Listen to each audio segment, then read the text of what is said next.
함께 보시겠습니다.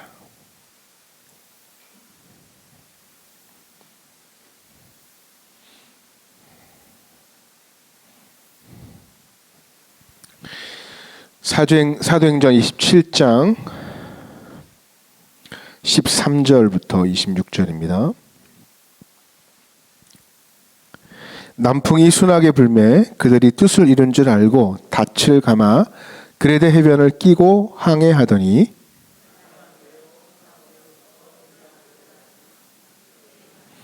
배가 밀려 바람을 맞추어 갈 수 없어 가는 대로 두고 쫓겨가다가 끌어올리고 줄을 가지고 손치를 둘러 감고 수르디스에 걸릴까 두려워하여 연장을 내리고 그냥 쫓겨가더니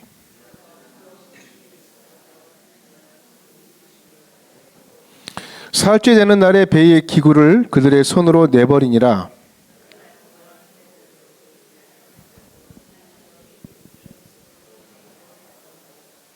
여러 사람이 오래 먹지 못하였음에 바울이 가운데 서서 말하되 여러분이여 내 말을 듣고 그레데에서 떠나지 아니하여 이 타격과 손상을 면하였더라면 좋을 뻔하였느니라.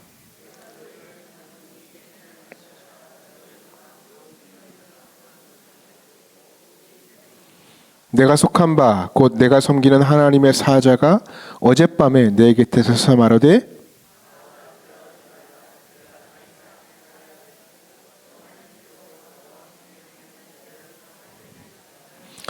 그러므로 여러분이여 안심하라. 나는 내게 말씀하신 그대로 되리라고 하나님을 믿노라.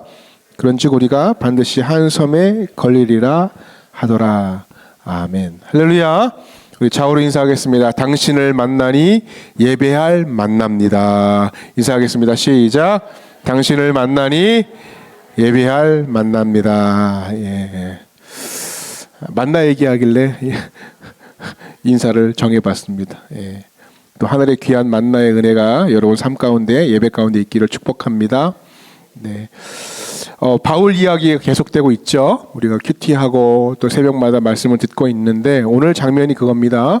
바울이 또 결박당했고요. 핍박이 있다라는 그 이야기 듣고도 복음을 전하다가 결국 예루살렘에 올라갔지만 말 그대로 결박됐죠. 3년 거의 3번에 걸쳐서 재판을 받고 가이사랴에서 한 2년 동안 잡혀 있었던 상황도 있었고요. 자, 그러다가 도저히 더 이상 안 될 것 같아가지고 이제 바울이 가이사에게 상소합니다. 나 로마 가서 재판 받겠습니다. 가이사 봐야 되겠습니다. 그래서 제수의 몸으로 로마로 가는 장면이고 그 압송되어서 가는 광경 속에서 오늘 배를 타고 또 지역을 지나는 그런 장면을 묘사하고 있습니다. 특별히 여러분 사람들에게 이런 질문을 합니다. 인생이 뭐와 같습니까? 이렇게 질문하면 많은 사람들이 인생 여행 같습니다. 인생은 항해 같습니다. 이렇게 표현한다는 거죠. 그러니까 항해한다, 바다를 여행한다. 이게 혹시 맞지 않을까? 그런 생각을 합니다. 여러분 인생의 어떤 부분은요 잔잔할 때가 있죠. 평온할 때가 있습니다. 파도 없이 평탄할 때가 있고 또 어느 때는 풍랑일 때가 있다는 거예요. 그래서 인생에도 업 앤 다운이 있어요. 업 다운이 있습니다. 다 교차되죠. 사실 풍랑이라는 것은요 나하고 상관없잖아요. 준비해도 오고 안 준비해도 오는 거. 내가 잘못하고 못하고 상관없고 내 의지와 상관없이 그냥 오는 게 풍랑일 때가 많지 않습니까?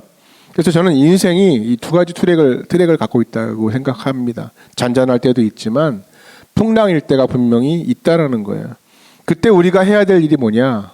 요것을 잘 상황에 맞춰서 대응을 잘 해야 된다는 거 아니겠습니까? 20살 먹은 청년들한테 그런 얘기를 나는 아직까지 고난이 없습니다. 운이 좋은 거죠. 그때까지 고난이 없으면 좋은 겁니다. 그냥 대충 가기는 가는데 결국 그럼에도 불구하고 이후에 그렇게 살 것인가? 아니죠. 장담 못합니다.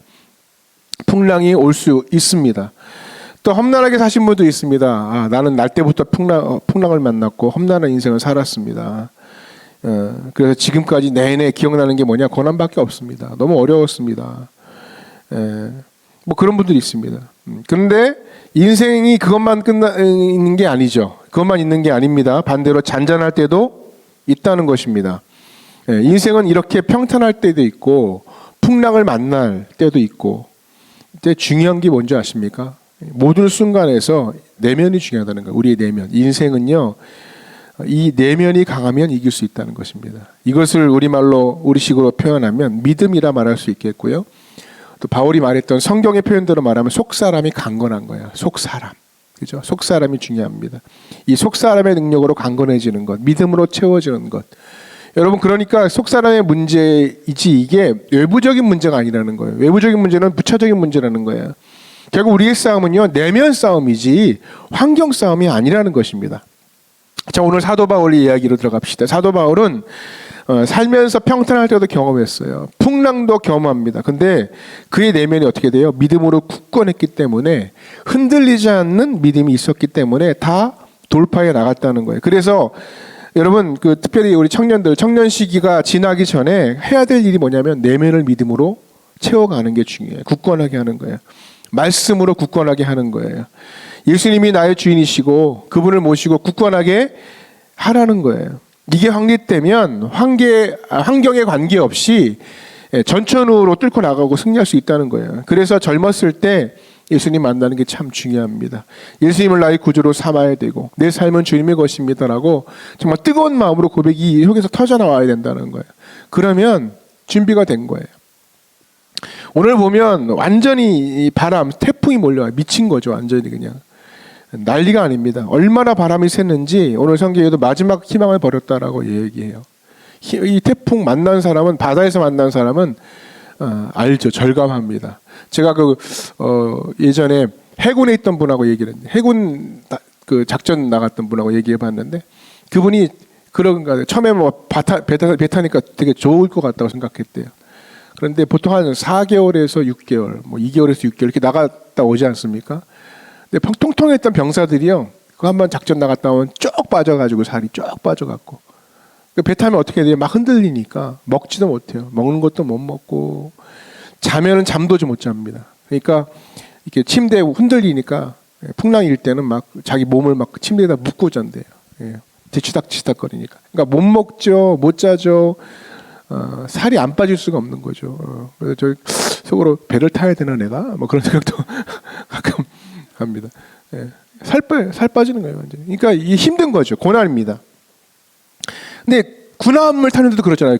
최첨단 군함을 타는데도 그렇게 힘들다고 하지 않습니까? 근데 여기는 뭐 최첨단 군함도 아니고 그냥 일반 상선이에요, 그냥. 일반 배라고요. 크지도 않고. 그러면서 막 얼마나 이 바다에서 버티는 훈련, 그죠? 이 군함 타는 사람들 바다에 버티는 훈련을 하면서 나가는 거예요. 여러분, 이렇듯 우리 인생에도 풍랑이 있는 이유가 뭘까? 하나님 우리 인생 가운데 풍랑을 허락하신 이유가 뭘까? 하나님께서 우리를 사랑하시기 때문에 내면을 좀 보라, 그거예요. 내면을 바라봐라. 너의 본질을 보라. 우리가 평탄할 땐 우리의 이 중심, 내면을 못 보지 않습니까? 근데 이렇게 극단의 상황에 놓이게 되면 비로소 내 내면을 봐요. 배멀미하면은요, 내가 먹은 것도 보지만 내 내면도 더 보는 거예요. 우리 껍데기를 한번 보십시오. 우리 인생의 껍데기를 보세요. 오늘 본문에 보니까 껍데기들이 다 드러나요. 잘 나가는 사람들이 아닙니까? 쭉 나오잖아요. 백부장, 권력 있는 사람, 권력 있는 사람, 선장 잘 나가죠. 그죠? 장사, 여기에 선장하고 백부장만 탄 게 아니죠. 선원들도 탔을 뿐더러 뭐 사람만 이동합니까? 물자들을 잔뜩 실었을 거예요. 장사하는 사람들이, 장사치들이, 그러니까 사장님들이 타서 사장님들. 그러니까 뭐 잘 나가는 사람들, 뭔가 세상에 희망을 가지고 간 사람들이 많을 거라고요. 근데 여러분 보십시오. 여기 보면은 제일 초라한 사람이 누구예요? 바울이죠. 제일 초라해요. 나중에 심지어는 이거 잘못되면은 누구부터 죽여요? 죄수부터 죽이겠다. 그런 계획 세우잖아요. 그렇게 천대만은 사나요. 겉모습만 봤을 때 백부장이나 선장이 훨씬 잘 나가죠. 겉모습 보면 죄수 이 초라하죠. 근데 유라굴로 강풍 만나니까 어떻게 돼요? 어떤 일이 벌어집니까? 잘 나가던 겉모양이 괜찮은 사람들이 막 다 무너져요. 다 깨져요. 아무것도 아닌 인생이 돼버려요. 우왕좌왕하고 절망하고 이제 막 소망이 없다 그러고 죽겠다 그러고. 20절 말씀 볼까요? 20절 말씀 같이 볼까요? 20절 시작. 여러 날 동안 해도 별도 보이지 아니하고 큰 풍랑이 그대로 있음에 구원의 여망마저 없어졌더라. 완전히 다 낮아질 대로 깨질 대로 다 깨져 버린 거예요. 근데 반면 바울은 어떻습니까? 속사람 능력이 강건하니까 어떻게 해요? 내면이 강건하니까 흔들려도 자꾸 왜 뚫고 나가버리잖아요. 분명히 우리 인생에 이런 게 옵니다. 우리 젊은 청년들한테도 앞으로 인생 가운데 이런 게 올 수 있다는 거예요. 예외 없이 온다는 것입니다. 그런데 그럼에도 불구하고 뭐예요? 강건한 게 중요해요. 강건. 내면을 강건하게 만드는 게. 그래서 반드시 해야 될 일이 뭐예요? 내면을 강하게 만드는 거. 잠언서 4장 말씀 보니까 4장 23절에 유명한 말씀이잖아요. 무릇 지킬 만한 것 중에 내 마음을 지키라. 생명의 근원이 그 마음에 있다. 그 마음에부터 시작된다. 그러니까 마음이 중요하다는 거야. 내면, 내면 우리 인생을 결정해. 속사람이 중요하다. 이 말입니다. 그런데 사람들은요, 거의 반대로 움직이지 않습니까? 뭐가 더 중요해요? 겉에 집중하죠. 그래서 주말 아침에 오면은 파운데이션 아주 그냥 두껍게 바르고, 그죠? 눈썹 딱 찍혀 올리고, 피부 관리도 막 받으러 다니고, 필라테스도 막 하고, 충분히 이런 거 안 해도 이쁜 분들이 있거든요. 둘 종류, 이런 거 해도 이쁜 분들이 있고요. 이런 거 해도 안 되는 분들이 있는데, 어쨌건 겉모습보다 중요한 게 뭐예요? 내면이 중요하고 굳건해져야 된다는 것입니다. 흔들지 않는 내면의 뿌리가 더 중요하다는 거예요. 그런데 우리가 이렇게 극단적인 상황에 놓이게 되면은요, 결국 내 토대가 뭔지 그걸 발견하게 돼요. 바닥이 뭔지, 진짜 자기 믿고 있는 것이, 내가 신뢰하는 것이 진짜 뭔지. 그런 사람 환경이 큰 광풍을 만나면요, 완전히 무너져 버리죠. 그런데 이때 풍랑을 만났을 때 하나님을 믿고 하나님의 주인 되시고 또한 하나님의 은혜를 강력하게 붙든다 그러면 다시 바닥이라도 그 바닥에서 다시 시작할 수 있는, 다시 그 힘이 내부로부터 나타난다는 거예요. 그러니까 중요한 게 뭡니까? 젊은이 시기에 특별히 무조건 내면, 내 속사람, 내 마음에 예수를 모시고 그분의 말씀이 내 내면의 콘크리트처럼 날 붙들어야 흔들리지 않는다는 것입니다. 요즘 그런 얘기가 있어요. 어떤 전문가가 이야기하는데, 결혼 정년기에 결혼하지 않지 않습니까? 또 사람을 만나더라도 결혼에 가기까지가 힘들고, 또 하나는 만남이 그렇게 잦대요. 그러니까 자주자주 만나고 자주자주 갈아 끼우고 자주자주 헤어지고 그렇지 않습니까? 이유가 뭐냐? 사람 만나고 결혼하면요, 내가 보고 싶어 하지 않은 나를 보게 된다는 거예요. 그러니까 결혼하면 내가 보고 싶지 않은 나가 있거든요. 그걸 보게 돼요. 여러분 그런 거 있지 않아요? 어떤 친구 보면 연애만 하면 막 헤어지는 애들 있거든요. 청년들 보면. 이유가 뭐냐면 뭐 사귀다가 질려서 지쳐서 헤어진 게 아니고 좀 친해지잖아요. 그러면 나도 보고 싶지 않은 내 모습을 자꾸 보여줘야 돼요. 막 그때 수스라치게 놀라는 거예요. 막 그때 도망치는 거예요. 그러니까 결혼이 뭐예요? 결혼 여러분, 새로운 반려자를 만나는데 만나는 순간 24시간 붙어 있어야 돼요. 24시간 거의. 그러니까 숨길래 숨길 수가 없죠. 내 약점 다 드러내야 되고 꾸민 모습만 보여줄 수 없잖아요. 어떤 분은 뭐 결혼 20년 차 됐는데 뭐 남편을 아침에 맞을 때 뭐 파운데이션 다 바르고 맞이한다. 이상한 분이죠. 그분은 연구 대상입니다. 그럴 수 없어요. 언젠가 다 바닥까지 드러나게 돼 있어요. 그러니까 그걸 보여주기 싫은 거죠. 그죠? 그거를 회피하는 거예요. 내 가정, 내 가문, 내 부모 뭐 다 보여주기 싫은 거예요. 그러니까 만나는 게 자꾸 회피되어지고 그런 분들이 있어요. 그래서 결혼 준비가 뭐냐 그랬을 때, 결혼 준비가 뭐예요? 결혼은 자기 자신을 만나는 경험을 준비해야 돼요. 얼마 전에 청년들 한번 그 이성교제 세미나 할 때, 결혼 세미나 할 때 그런 얘기를 강사님이 하시더라고요. 오자마자 한 게 나에 대해서 알기. 그죠? 나의 환경에 대해서 알기. 왜냐하면 결국 대상을 만나면 내가 드러나거든요. 그러니까 내가 치유가 안 되고 내가 준비가 안 되면 계속 문제가 발생하는 거예요. 문제가 야기되고. 그래서 결혼은 뭡니까? 자기 자신을 만나는 경험을 준비하는. 그래서 나와 내 자신의 내면과 화해를 해야 돼요. 화해를 하든지 아니면 좀 익숙해지든지. 그러면 배우자를 만나서도 잘 살 수 있습니다. 그러니까 탁탁탁 계속 헤어지는 이유가 뭐냐? 많은 순간 이렇게 생각해요. 저 사람이 나하고 안 맞는다고 생각을 해요. 배우자랑 나랑 안 맞는다고 생각하는데 그게 아니고요. 그 배우자가 내가 만나고 싶지 않은 나를 만나게 하는 매개차가 되기 때문에 그래요. 볼 때마다 화가 나는 거예요. 승질나고. 그래서 거기부터 도망치는 거랍니다. 그래서 여러분, 건강한 사람, 건강한 내면, 건강한 속사람이 있지 않으면 좋은 관계를 맺을 수가 없다는 것입니다.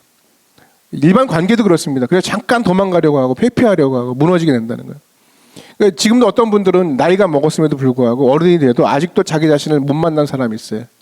그래서 어떻게 해요? 자기를 회피해요. 만나고 싶지 않으면 도망가고 나를 갖다가 자꾸 회피하고. 그러니까 관계가 안 되죠. 관계가 어렵고. 관계가 그러니까 외롭고 힘들고 본인도 힘들고 주변 사람도 힘들어지게 되는 그런 일들이 벌어진다는 것입니다. 여러분, 하나님께서 때로는 사람들을 통해서 또 관계를 통해서 때로는 심지어는 악인들을 통해서 이렇게 고난을 통해서 풍랑을 통해서 내 자신의 모습을 보고 만나게 만든다는 거죠. 그러니까 이런 어려움이 아닙니까? 어려움이죠. 어려움을 통해서 나 자신을 발견하기도 하지만 반대로 이런 경우도 있어요. 고난 때문만 아니라 잘 될 때도 잘 나갈 때도 마찬가지 나를 볼 수가 있다. 어떤 사람이요 그냥 평범하게 살다가 돈을 많이 벌었대요. 돈을 많이 벌어서 돈이 많은 돈을 벌고 난 다음에 어떻게 해요? 막 부패해지는 사람 있지 않습니까? 타락하는 사람. 이 사람들이 그래요. 돈이 망쳤어. 저 사람 돈 때문에 저래. 악독해졌어. 돈 벌더니 저렇게 부패해졌어요. 틀린 말이죠. 왜요? 돈 벌어서 악독해지고 돈 벌어서 부패해진 게 아니고 돈 없을 때, 힘 없을 때 그냥 자신을 억누르고 산 거예요. 그게 본질인 거죠. 그러니까 억누르고 왜 괜히 까불다가 죽을까 봐 그냥 가만히 있다가 그 억누르고 있다가 자기 부패함도 억누르고 있다가 가면 쓰고 살다가 돈이 딱 생기니까 어떻게 본심이 들어가는 거예요. 힘이 생긴 거예요. 이제 억누를 필요가 없는 거죠. 권력도 마찬가지 아닙니까?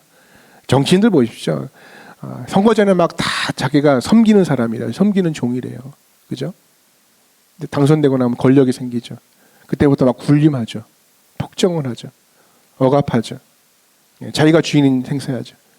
사람의 본질이 거기 드러나는 거예요. 그러니까 원래부터 그런 거지 그게 그렇게 뭐 만나면서부터 된 게 아니라는 권력을 가지면서부터. 그래서 그 사람이 어떤 사람인지를 알게 되려면 때로는 잘 될 때 혹은 최악일 때 이 두 면을 보면 안다는 거예요. 안다는 것입니다. 그래서 때로는 하나님께서 그 사람을 시험하고 테스트할 때 어떻습니까? 어떤 때는 확 주었다가 확 걷어내실 때도 있어요. 와, 잔뜩 주었다가 잔뜩. 그러나 다음에 막 회개하고 돌아오고 막 회복하고. 대표적인 인물이 성경에 보면 탕자 같은 사람들, 그죠? 아버지한테 막 물질 막 달라고 해서 받았다가 확 부자였다가 그때 막 자기의 본질이 드러나죠. 다 깨지고 다 잃고 다 박살나고 그때 돌아와서 나는 죄인입니다. 탕자가 깨지고 난 다음에 자기를 보지 않습니까? 그런 게 우리 인생일 수 있다는 것입니다. 그래서 여러분 어떤 사람이 정말 내면이 속사람이 강한 사람이냐면 결국 하나님의 말씀으로 무장된 사람이에요. 하나님의 약속으로 무장된 사람이어야 된다는 것입니다. 말씀은요 결국 철저히 나를 드러냅니다. 말씀은요 그래서 말씀을 통해 깨지면 뭐가 가능해요? 주제 파악이 가능해요. 말씀이 우리를 드러내니까 불편하잖아요. 말씀하면 말씀 듣기 싫어해요. 말씀 듣는 시간만 또 어디 도망 다녀. 말씀 듣는 시간만 딴짓해요. 왜 그래요? 부담스러워요. 부담스러워요. 다 드러내거든요. 근데 그 말씀이 우리에게 주는 능력이 있다는 거예요. 오늘 본문에 보면 이제 보십시오. 상황이 역전되었습니다. 이제 막 죽게 되었을 때 이제 다 누구의 말을 듣냐면 바울의 말에 집중해요. 이전에는 막 콧방귀도 안 꼈죠. 저 죄수의 말을 누가 들어. 바울의 말이 들려오기 시작하더라는 거예요. 들려오기 시작하더라. 이게 사는 길이 어디 뭔지 아십니까? 들려오기 시작하는 거예요. 하나님의 말씀이 들려오기 시작하는 거예요. 들려오기 시작할 때 사는 거예요. 결국 진정한 승리는 뭔지 아십니까? 말씀에 붙들린 사람, 하나님의 사명에 붙들린 사람이라는 것입니다. 그런 사람이 내면이 강한 사람이에요. 우리 22절 말씀을 함께 읽도록 합니다. 22절 시작. 내가 너희를 권하노니 이제는 안심하라. 너희 중 아무도 생명에는 아무런 손상이 없겠고 오직 배뿐이리라. 내가 속한 바 23절 시작. 내가 속한 바 곧 내가 섬기는 하나님의 사자가 어젯밤에 내 곁에 서서 말하되. 뭐랍니까? 나는 듣는다 그래요. 바울은 뭐라고 해요? 나는 하나님께 듣는다. 하나님 말씀하신다. 여러분 인생에 하나님 말씀하고 계십니까? 여러분 하나님의 말씀이 들으십니까? 그러면 사는 거예요. 일어설 수 있는 것입니다. 그리고 뭐라고 하시는 거예요? 너 안 죽어. 너 사명이 있어. 그래서 오늘 제목과 같습니다. 사명이 있는 자는 죽지 않습니다. 사명이 수명을 결정합니다. 말씀이 있는 자는 무너지지 않습니다. 예. 애초에 말씀하셨거든요. 사도행전 23장 11절에 하나님이 애초에 말씀하셨어요. 뭐라고 해서 바울이 체포되는 바로 그날 밤에 주께서 바울 곁에 서서 이르시되 담대하라 네가 예루살렘에서 나의 일을 증거한 것 같이 로마에서도 증거하여야 하리라. 로마에서도 증거하여야 하리라. 이것이 뭐예요? 로마까지 너 무사히 간다 그 말이에요. 이 말씀 딱 붙들고 가는 거예요. 풍랑이 와. 아 풍랑이 와. 괜찮아. 이 말씀이 있어 나한테. 이게 바울이죠. 여러분 오래전에 일어났던 일인데 우리나라에 어느 탄광에서 갱이 무너졌대요. 사람들이 매몰됐는데요. 광부들이 갇히게 됐는데 공교롭게도 두 패로 나눠져 가지고 갇히게 됐어요. 한쪽 패, 한쪽 패. 가운데는 막혀 있고요. 막 그들을 구출하는데 막 며칠씩 걸리지 않습니까? 다행히도 같은 시간에 그들을 다 구출할 수 있어요. 그런데 이게 웬일이에요? 한쪽에 모이는 사람들 일부는 살아 있고요. 다른 쪽에 모이는 사람들은 다 살아 있는 거예요. 일부는 죽었고. 왜 다르냐? 똑같은 여건인데 왜 그랬을까 하고 살펴보니까 한쪽은요 전화선이 없었어요. 전화선이. 그래서 자기네가 살 것인지 죽을 것인지 몰랐다는 거야. 예? 그대로 스스로 절망하게. 그러니까 죽음이 찾아오기 전에 먼저 절망이 찾아온 거죠. 죽었어. 다른 한쪽에는 전화선이 연결돼 있었어요. 그래서 지금 막 파들어가요. 걱정하지 마세요. 조금만 참으세요. 하고 전화로 계속 연락하는 소리를 들어서 그들은 소망을 가지고 계속 기다리고. 여러분 똑같은 시간을 고생하는데 어떤 분은 죽고 어떤 분은 살고. 여러분 이것을 잊지 말아야 돼요. 우리가 하나님과의 관계에 있어서 하나님과 연결이 돼서 계속 연락을 해요. 연락이 있으니까 소망이 있고요. 예배하니까 소망이 있고요. 기도하니까 소망이 있고요. 절대로 절망하지 않는 것입니다. 왜요? 나는 하나님을 믿노라. 할렐루야. 나는 하나님이 내게 말씀하셨다. 그대로 될 줄 믿는다. 이게 얼마나 확실한 약속이에요? 그래서 하나님의 일에는 실패가 없습니다. 여러분, 실패가 있을 수 없습니다. 그러니까 반드시 이대로 되리라 하는 것입니다. 말씀을 정리합니다. 어떤 사람은 수명을 위해 살아요. 수명. 어떻게 행복하게 살까? 어떻게 잘 살까? 어떻게 즐겁게 살까? 남은 시간 어떻게 잘 챙겨볼까? 여러분 수명이 우리를 결정하는 게 아니라 사명이 우리를 결정해요. 얼마나 오래 살까? 얼마나 안전하게 살까? 그래서 안 죽으려고 난리를 쳐요. 건널목도 조심하고 어디 붐비는데 잘 안 가려고 하고 요즘 다 사고도 많이 나니까 요즘은 이제 산책도 못 가잖아요. 산책도 안 가고 이것저것 하기 싫어. 이거 신경 쓰고 저것도 신경 쓰고 노이로제 걸려서 죽어요. 예. 그런다니까요. 예. 그래서 여러분 우리는 수명 붙들고 사는 자가 아니라요 사명 붙들고 사는 자입니다. 바울이 사명 붙드니까요 사명이 가는 것까지 가는 거예요. 풍랑을 만나도 아랑곳하지 않아요. 이 사명자 한 사람 때문에 더불어서 여러분 배의 모든 사람이 살아나지 않습니까? 마찬가지로 이 사명자 한 사람 때문에 주변이 살아요. 주변이. 내가 속한 곳이 생명의 근원지가 된다는 것입니다.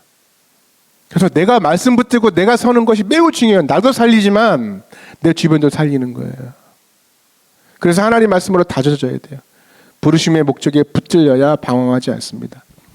우리 청년들 특별히 젊은이들 당장 확인할 게 뭐예요? 구원의 확신. 나는 십자가를 믿는가? 나는 부활을 믿는가? 어떤 분은 십자가를 믿지만 부활을 안 믿는데, 그죠? 그러니까 십자가는 과거와 현재지만 부활은 미래에 대한 소망 아닙니까? 이게 완성이 돼야 돼. 이게 확실해. 구원의 확신. 그럼 그 다음에 뭘로 이어져요? 그러면 나에게 주신 사명은 뭔가? 확인하셔야 돼요. 이게 붙들려지지 않으면 인생이 공허하고요. 남들하고 똑같이 살아가는 거예요. 풍랑 만나가지고 다 버리고 절망하는 사람들 있잖아요. 이 사람들하고 똑같이 살아가는 거예요. 예, 아무런 목적 없이. 그래서 우리는 수명을 위한 삶이 아니라 사명을 위한 삶의 걸음이 있기를 축복합니다. 나를 통해 나뿐 아니라 주변이 살아난 놀라운 역사가 저 여러분 삶 가운데 있기를 축복합니다. 그래서 하나님이 나를 통해 하나님의 하나님 되심을 드러내는 바울을 통해 하나님의 주 되심을 드러냈던 것처럼 여러분의 삶의 걸음들을 통해 하나님의 주 되심이 나타나는 복된 걸음이 있기를 주님의 이름으로 축복합니다. 말씀 기억하고 함께 찬양할 텐데요. 저번에 계속 불렀던 찬양인데요. 오늘 이 찬양 가사를 의미를 생각하고